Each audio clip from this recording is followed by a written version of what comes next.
Hare Krishna, welcome everyone. Good to see you all. Tonight we will continue with our study of the Nectar of Devotion, the Bhakti Rasamrita Sindhu. And tonight we're covering chapter 18 of the Nectar of Devotion. The chapter is entitled The Character of Ecstatic Love. So this is in pursuance of our Bhakti Shastri degree. And we're almost finished this book. Next week we'll do chapter 19, which will be the final chapter for this for our study of Nectar of Devotion. And then the week after, I will do a summary class, an overview class of the entire 19 chapters which we covered. And then after that, we'll have our exam on the Nectar of Devotion. So if you have any questions or comments as we go, please ask. So chapter 18 continues Srila Rupa Goswami's description of Bhava Bhakti. So as we mentioned previously, Bhava Bhakti is the sajja of our sadhana.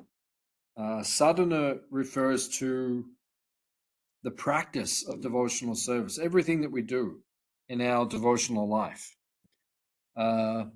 Chanting our rounds, studying the Bhagavatam, associating with the devotees, worshipping the deities, visiting the holy dhams.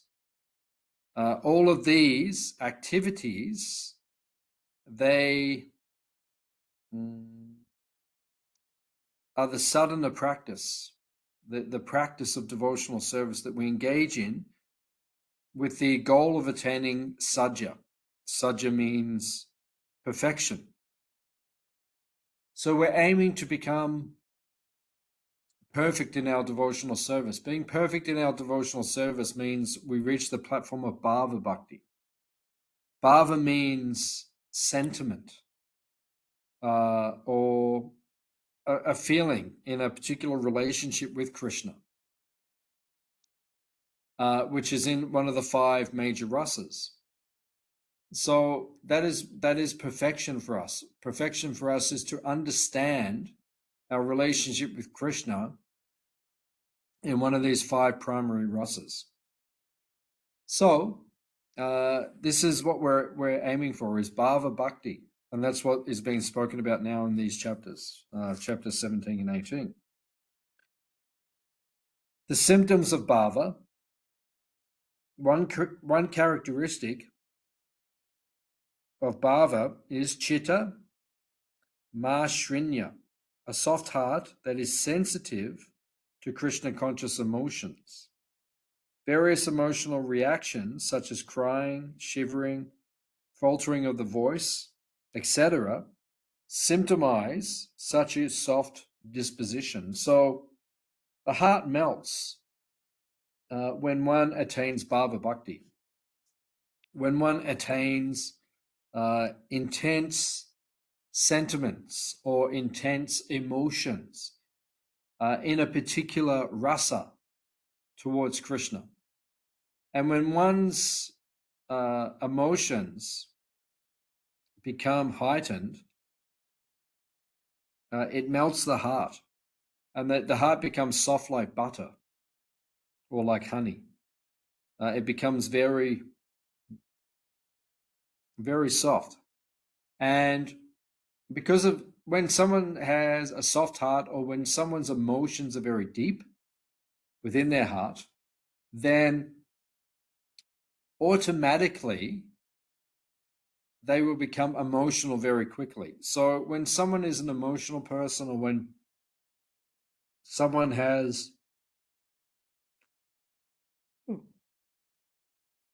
has very deep emotions or very deep feelings for another person, tears will naturally come to the eyes. So that is a characteristic of emotion or bhava. So when tears come to our eyes, in our service to Krishna, in our feelings towards Krishna, this is wanted. when these feelings come, these feelings of deep ecstatic emotions. So in Bhava Bhakti, we feel like that. Right? We feel like these deep emotions come, and then tears come to the eyes, and one's heart melts, and one feels very soft. So this kind of emotion is what we are searching for. And when one becomes very advanced, further emotions, ashtika bhavas, they come, such as faltering of the voice and quivering and standing of the hairs on end. All of these ecstatic emotions, they manifest.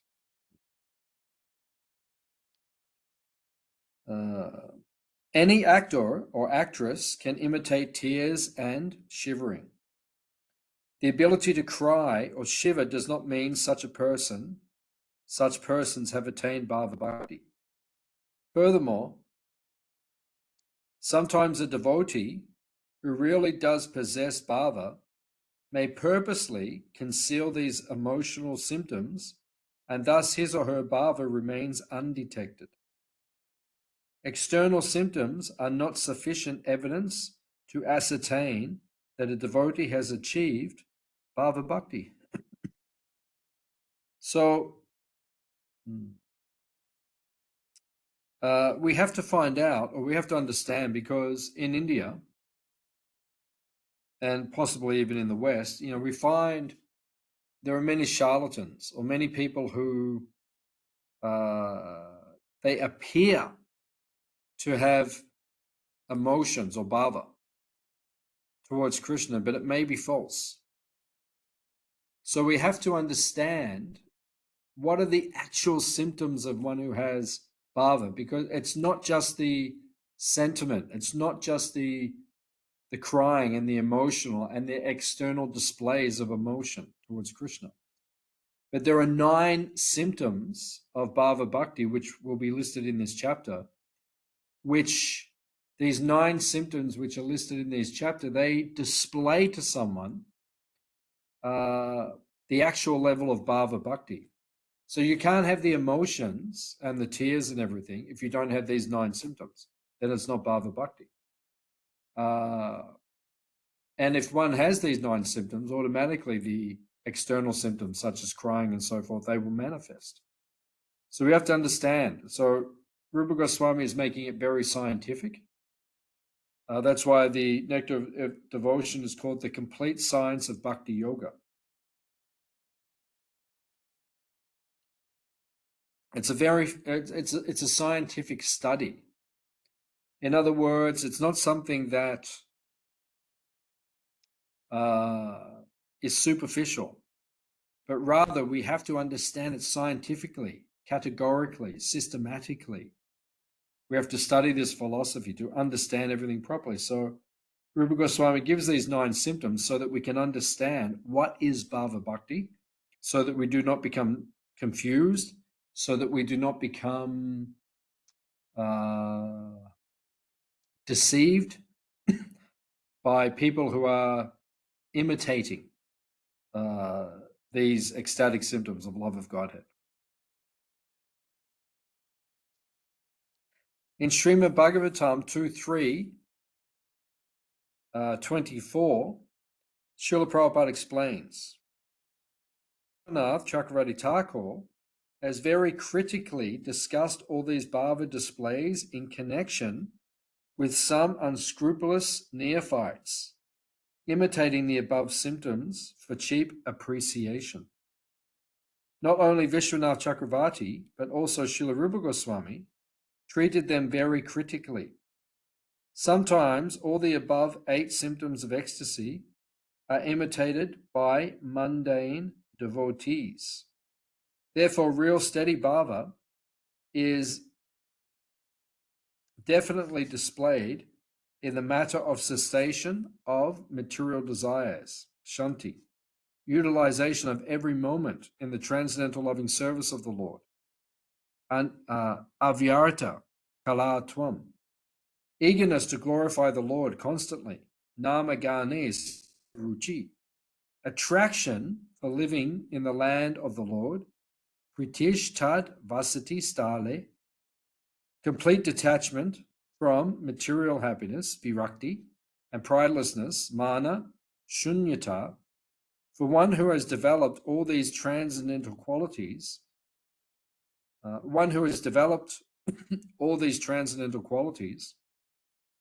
is really possessed of the bhava stage, as distinguished from the imitator or mundane devotee. Mm. Mm. So, once again, we need to understand what these advanced symptoms are so that we do not become deceived. Now, Rupa Goswami is about to give these 9 reliable symptoms of one who has bhava bhakti, one who's a very advanced devotee. Someone who has bhava. Bhava is known as prem ankur. Prem ankur means bhava bhakti is the precursor or the seed form of prema bhakti, love of Godhead, which is the ultimate perfection. Now, prema bhakti is rarely attained, and for someone who has prema bhakti like Srila Prabhupada, we can witness, for example, someone like Prabhupada, he had all of these 9 symptoms. So therefore we can understand this person actually had attained bhava, or actually had attained prema bhakti. So Srila Rupa Goswami gives a list of 9 character traits possessed by a genuine bhava bhakta. A person can neither imitate nor conceal these 9 symptoms, and thus they are excellent standards for ascertaining achievement of bhava. So only someone on the platform of bhava bhakti would have these symptoms fully manifest. So we'll go through the 9. So these are very important to understand, and we see in the character of advanced devotees, they have these 9 symptoms. First of all, avyarta kala tvam, utilization of time. This refers to constant engagement in devotional service 24 hours a day.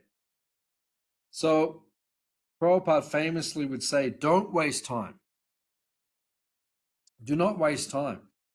We see that someone who is not advanced in Krishna consciousness, they waste time. They're not fully engaged in Krishna's service. Ahoitiki apratihata. Apratihata means uninterrupted devotional service. Someone who's very advanced in Krishna consciousness is not interrupted in his bhakti, in his devotional service. He just continues to serve Krishna. So he always utilizes time. And you see Prabhupada was like that. He always engaged all of his time in the service of Krishna. And this is the proof, or one of the symptoms, the first symptom of someone who has actually attained love of God. They don't waste time. The second quality, shanti, perseverance, remaining tolerant and patient even amid disturbance. This is the symptom of a very advanced devotee, that they persevere and they understand that, or they feel that I am not qualified to attain Krishna Prema, even though they are qualified to attain Krishna Prema, but they always feel I am not qualified to attain love of Godhead, to attain Prema Bhakti. I'm not qualified. I don't have this qualification. So that is their feeling. I am not qualified. And while they're feeling like that, while they're feeling unqualified to serve Krishna, they just continue to persevere because they think, even though I'm not qualified, I have no other shelter but Krishna. So let me persevere, and maybe one day Krishna will give me his mercy and he will take me back to Goloka. So they remain tolerant and patient, right? They remain tolerant. They tolerate uh, difficulties in this world, and they remain patient that eventually one day I will attain Krishna's service. Now, they do all this even amid disturbance, because in this material world there is always disturbance. If we go to the second canto of Srimad Bhagavatam, we see Lord Brahma was the first person in this universe. He's the first created being. Swayambhu, self-born. Now, Lord Brahma, he is the first created being. He is the self-born person. He, in the beginning of the creation, he's sitting on the lotus flower in the universe. He's the only one in the universe. This is described in the second canto of the Bhagavatam. And he feels, I'm the only one here in this universe. There's no one else in this universe. There's only me. And he feels, I am alone. And then a cosmic wind comes. And the wind begins to shake and rattle the lotus flower that he is sitting upon. And Prabhupada points out, and it's a very traumatic experience. You know, if anyone's been caught in high winds, right, it can be a traumatic experience. So he was feeling, this is very challenging. This is very difficult. You know, being stuck in this challenging situation. Prabhupada points out, even from the very beginning of this universe, there have been these kind of challenges. Right? These challenges are always there within this universe. Always there is difficulty. Always there are challenges. So we have to be tolerant and patient even amidst these kind of difficulties, even amidst all these challenges. And we just hope and pray that we will receive Krishna's mercy. The third quality is virakti. Virakti means detachment, complete indifference to the objects of sense gratification. Now, this kind of detachment is known as virakti. It is more intense than vairagya. Usually we use this word vairagya to describe detachment in this material world. Now, this is even more powerful because vairagya means we're detached from this world, but we're conscientiously trying to become detached from this world, right? In a conscious way, we're trying to be detached. We are attached to the material world, but we're consciously trying to overcome that attachment in a mechanical type of way. Now, when someone has virakti, they are just indifferent to this material world. You know, this is someone like Srila Prabhupada. Completely indifferent. One time, very early in our movement, like 66, like very early, Prabhupada was doing a radio interview in the Lower East Side of New York. And one of the interviewers said to Prabhupada, Swamiji, are you self-realized? And Prabhupada said, yes. And then the person said, what is the proof? And Srila Prabhupada said, I can be in a room full of naked women and not be affected, but you cannot. So he's showing us what is genuine virakti.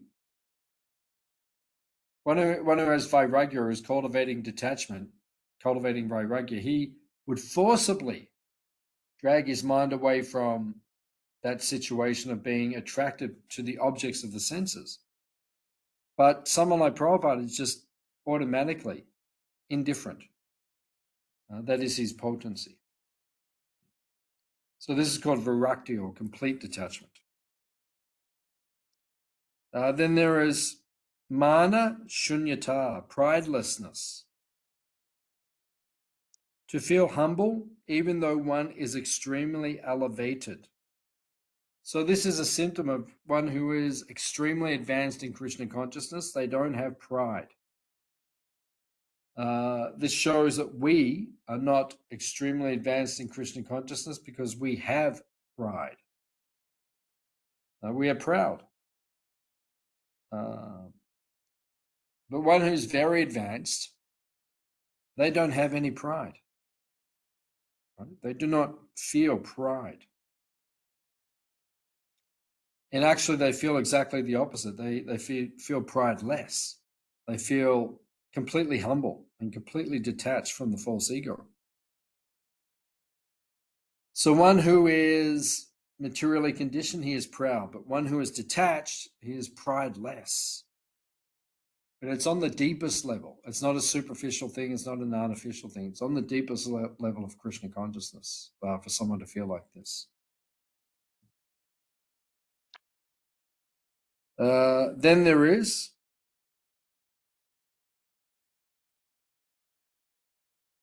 in regards to pridelessness, it means the person or the devotee, like Prabhupada, they're so elevated, even though it is evident to everyone that they are so qualified in their Krishna consciousness, still they feel prideless, they feel humble, they feel disqualified. So it's a very elevated state of consciousness. Ashabandha.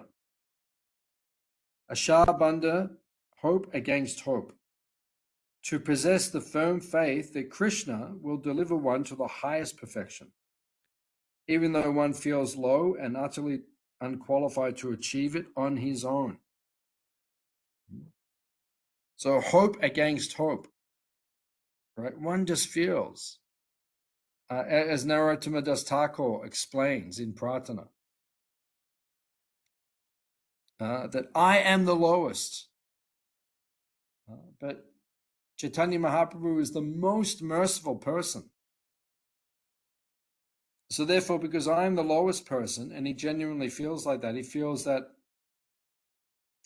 I have the right to ask to be delivered because I'm so disqualified. I'm so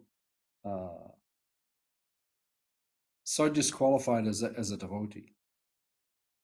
Therefore, my disqualification becomes my qualification. You are the most merciful person. I am the most fallen person. Please deliver me. Hope against hope. Even though it's hopeless, like we feel like we're so disqualified, but we have hope that the Lord is merciful. So that is the Ashabandha quality.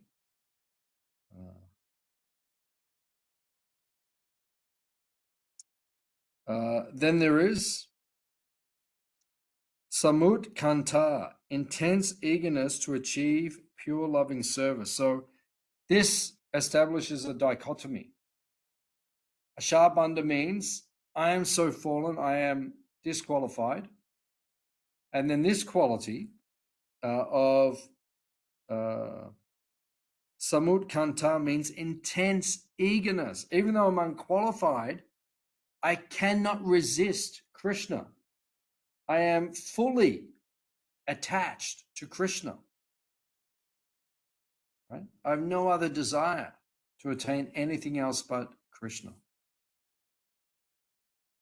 So that is the mood or the mentality, the qualification, the meditation of the devotee, the advanced devotee.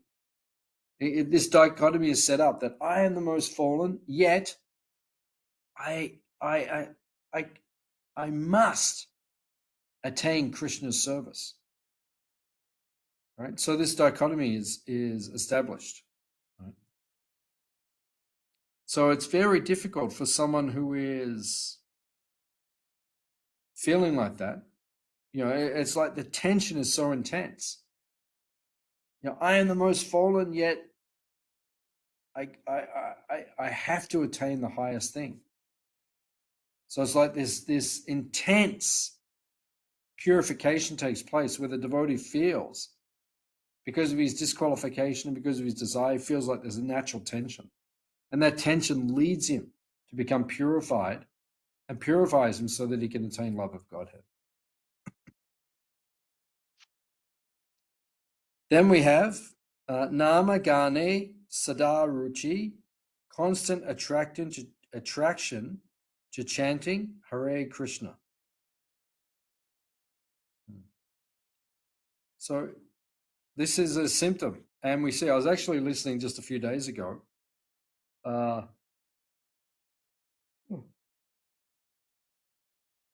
Jamuna Devi, who is one of Prabhupada's original disciples, one of his first disciples, she was saying that when she was with Prabhupada, he was always chanting Hare Krishna. When there was some spare time, he would just put his hand in his bead bag and he would begin chanting. So this is a symptom of an advanced devotee. They have so much taste that they just want to chant the holy name of Krishna. They cannot stop chanting the holy name of Krishna. They always desire to chant the holy name of Krishna because of their intense taste for chanting the holy name. Asaktis tad gunakyane, addiction to glorifying Krishna's qualities.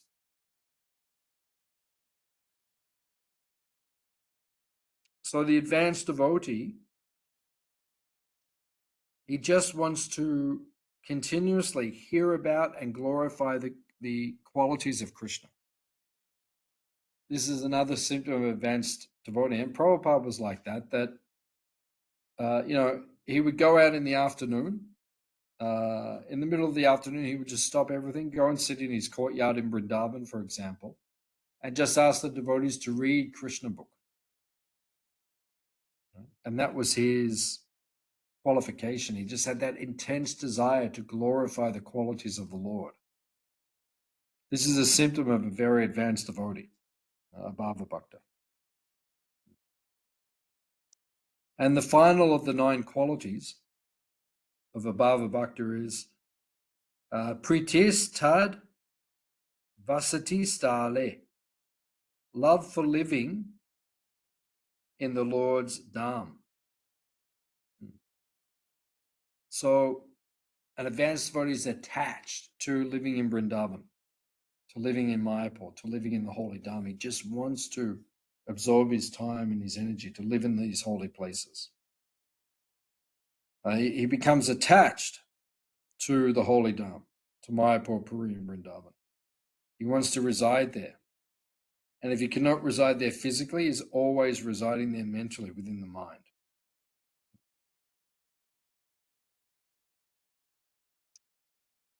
After listing these 9 characteristics, Srila Rupa Goswami separately defines and illustrates each one with a Shastric example. So if you go from pages 135 to 139 of the Nectar of Devotion,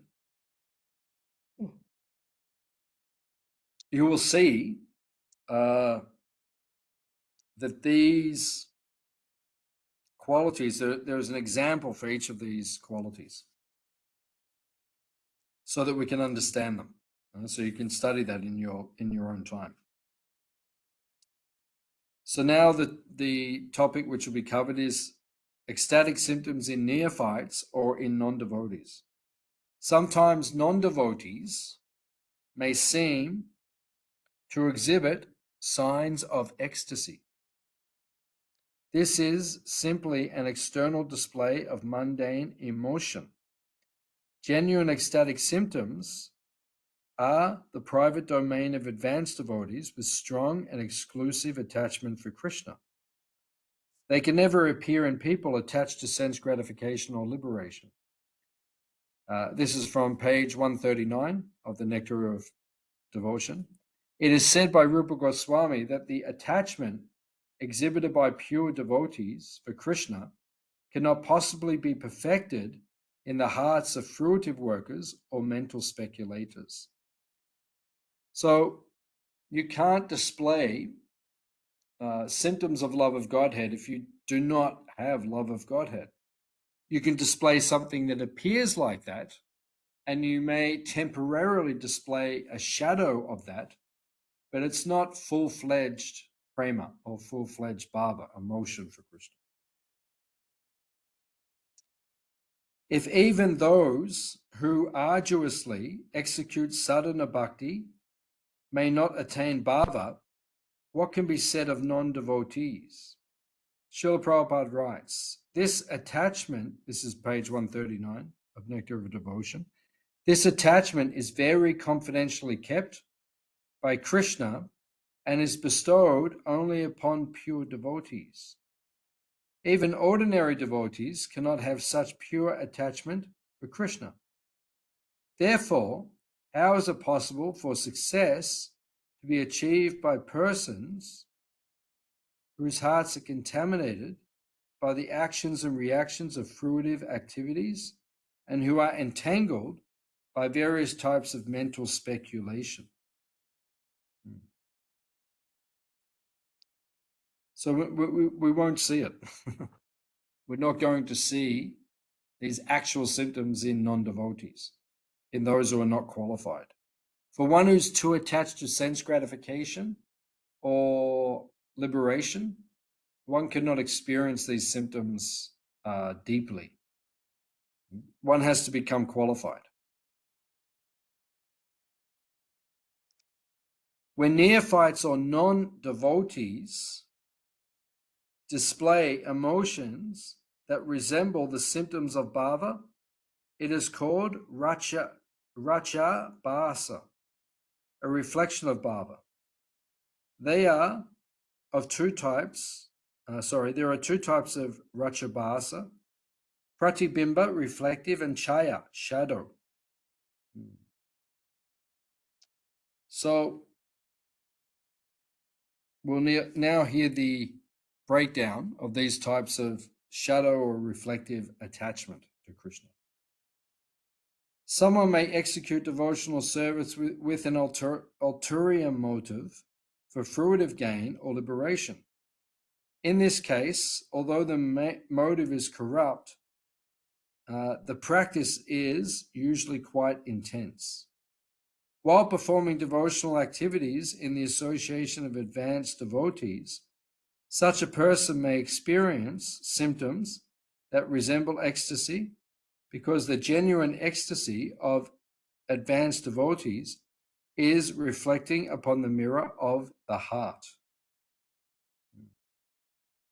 So sometimes it may happen that we're associating with a very advanced devotee, like Prabhupada, as an example, or and they are experiencing great love for Krishna. And they may be displaying ecstatic symptoms, or just by being in their association, we begin to feel something. And then it appears like it's reflected into us that we may cry or we may become overwhelmed by certain emotions. But it doesn't mean that bhava has arisen within our heart, within our consciousness. It just means by their association, something is manifested. Srila Prabhupada explains, sometimes it is found that a person actually attached to material enjoyment or salvation has the good fortune to associate with pure devotees while they are engaged in chanting the holy name of the Lord. By the good grace of the Lord, one may also cooperate and join in the chanting. At that time, simply by the association of such pure devotees, the moon-like rays from their hearts reflect on him. And by the influence of pure devotees, he may show some likeness of attachment. So once again, this is just the reflection. Right? It's the reflection of the actual feeling that one has towards Krishna. It's a reflection of the attachment that those who are actually qualified or actually have bhava or prema. It is the reflection of being in their association. So that's what's being discussed. It's not that sometimes when we cry and we're in the association with advanced devotees, it's just like some reflection of being in their association that's causing us to be like that. It doesn't mean we've attained bhava bhakti or love for Krishna.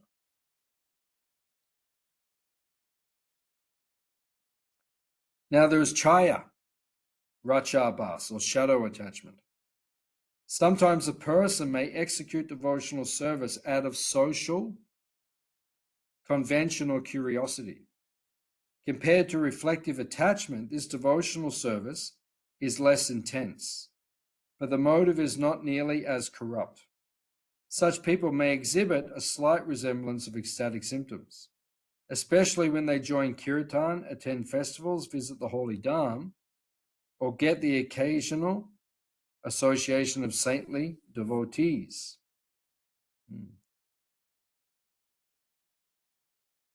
So sometimes it may happen that we feel something or display something, but it's just a shadow of the actual attachment of very advanced devotees. This is from page 140. Prabhupada explains, such shadow attachment or para attachment can develop if one associates with a pure devotee or visits holy places like Vrindavan or Mathura.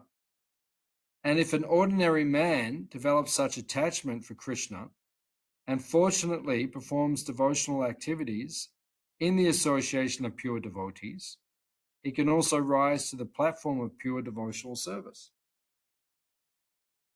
So by associating with the holy dham or the Bhagavatam or the deities or the holy name or the devotees, we can sometimes manifest these ecstatic symptoms. We may cry, or sometimes it will happen, which is a good thing because it's leading towards more advanced devotional service, but it doesn't mean that we've attained the highest platform. The previous type of rachabas, pratibimba, more intensely reflects bhava. It is like an image reflected in a mirror. However, in chaya rachabas, the symptoms are not as clearly reflected. Rather, it is more like a shadow cast on the ground. There is only a vague resemblance of the original object. Therefore, Srila Prabhupada translates chaya rachabas as shadow attachment and pratibimba rachabas as reflective attachment. Prabhupada describes shadow attachment, chaya, as para, transcendental, even though it is less intense. Even though it is less intense, shadow attachment, chaya, is better than reflective attachment, pratibimba, because there is less ulterior motive.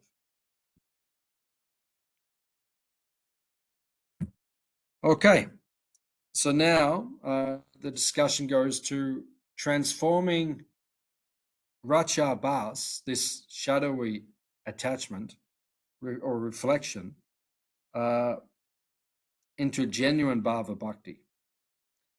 The devotee's power is the only cause of both semblance and ecstasy. If one serves devotees, his imitative attachment can transform into genuine attachment. Srila Prabhupada explains, this is on page 140. If such attachment is seen manifested even in some common man by the association of a pure devotee, it can bring one to the perfectional stage. But such attachment for Krishna cannot be invoked in a person without his being sufficiently blessed by the association of pure devotees. So Sadhu Sangha, Sarva Shastri Koi, Lava Matra, Sadhu Sangye, Sarva Siddhi Hoy. Just by the association of sadhus, devotees, we can rise to an advanced state of devotional service, an advanced level of devotional service. So how do we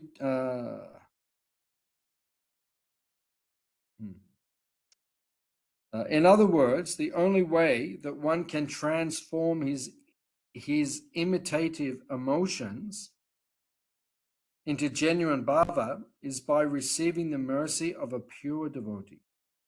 This mercy is attained by service and blocked by offenses. If someone offends a devotee, whatever attachment has been achieved, real or imagined, will wane and disappear.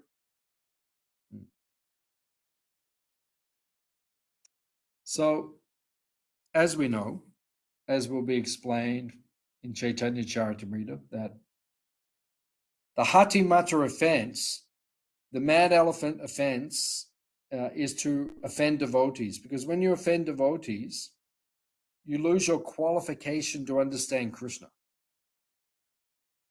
Therefore, offending devotees is the most dangerous way to block or to impede your spiritual progress, your spiritual advancement. So if we do want to attain high levels of bhakti, we have to be very careful about committing offenses towards other devotees. Srila Prabhupada explains, an attachment can be invoked by the association of pure devotees. So attachment can also be extinguished by offenses committed to the lotus feet of pure devotees. To be more clear, by the association of pure devotees, attachment for Krishna can be aroused.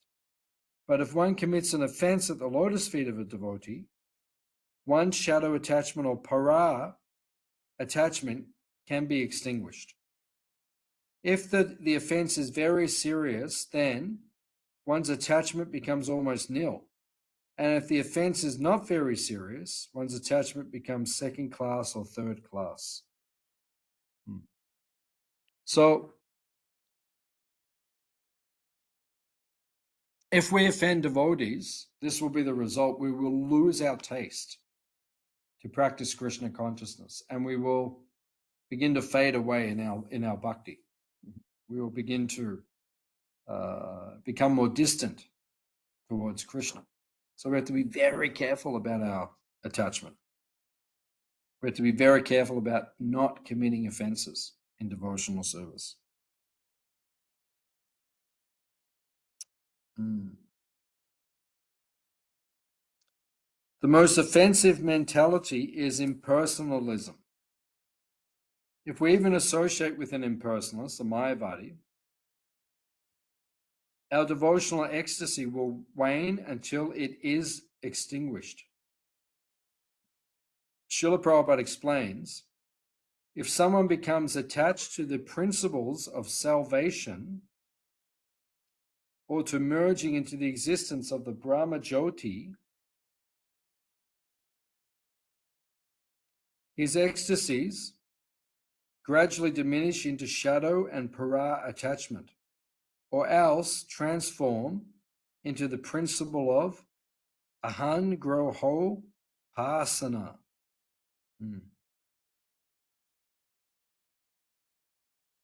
So, if one becomes an impersonalist, a Mayavadi, basically his devotional service is lost. It is the greatest offense to the Lord to be a Mayavadi, to think that he is not a person. Right? This is offensive to Krishna, and it will lead one the furthest away from Krishna.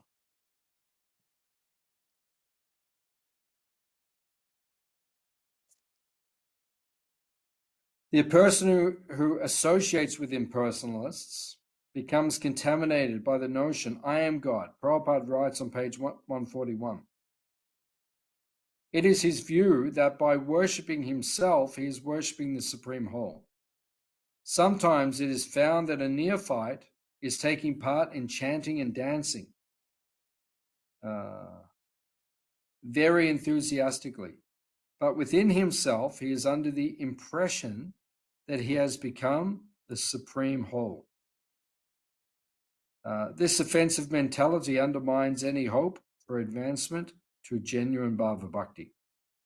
So if we have any concept that we are a kami, a sense enjoyer, or a jnani, a Mayavadi philosopher, then we cannot practice bhakti and we cannot attain Krishna.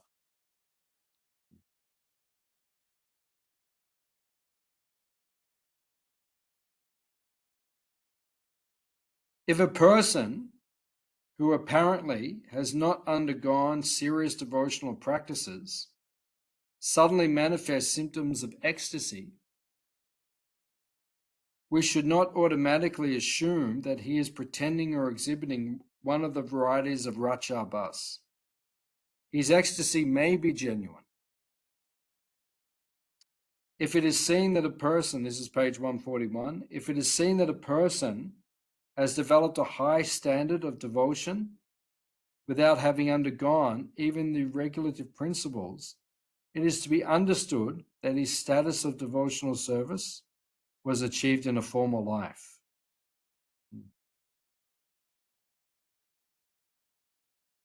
So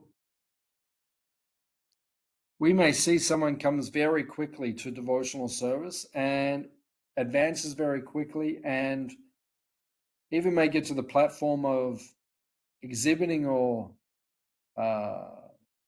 manifesting very advanced levels of bhakti, like transcendental ecstasies, the Ashtika Bhav, the different ecstatic symptoms. So someone that may happen, but that means that the devotee's been practicing previously. You can't just arrive at Bhava Bhakti in this lifetime unless you're ultra serious or extremely serious. So Prabhupada finishes by saying, if a person on the platform of Bhava appears to have some fault, how should we understand it? Rupa Goswami explains that although Bhava has arisen, it is not yet completely it has not yet completely destroyed all sinful reactions. One should disregard such faults, understanding that the devotee will soon become completely perfect by the glorious force of his devotion. So we may see sometimes that some devotees, they're advanced, but there's some defect there still. That just means that they haven't fully attained prema or pure love of God. That's how exalted all of this is. Srila Prabhupada states on page 142, the example is given that on the full moon, there are some spots which may appear to be pockmarks. Still, the illumination spread by the full moon cannot be checked. Similarly, a little fault in the midst of volumes of devotional service is not at all to be counted as a fault. So, this is how Prabhupada finishes the chapter, and Rupa Goswami finishes the chapter, that sometimes we may see faults in devotees, but even though we see faults, this does not lessen. It doesn't make them less. Right? It just means that they're still working on purifying or perfecting their devotional service. So we should not judge. If we see someone is lacking something, then we should not judge. So I'll stop here. Does anyone have any questions or comments on anything that we discussed tonight?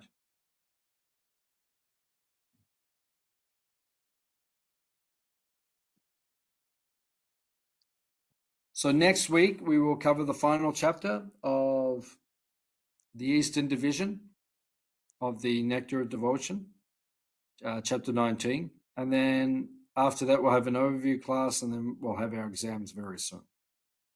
Thank you all for coming. Srila Prabhupada Ki Jai. Hare Krishna. Jai. Hare Krishna, Babu. Hare Krishna, Prabhu. We'll see you soon. Let's see you soon. Hare Krishna. Hare Krishna.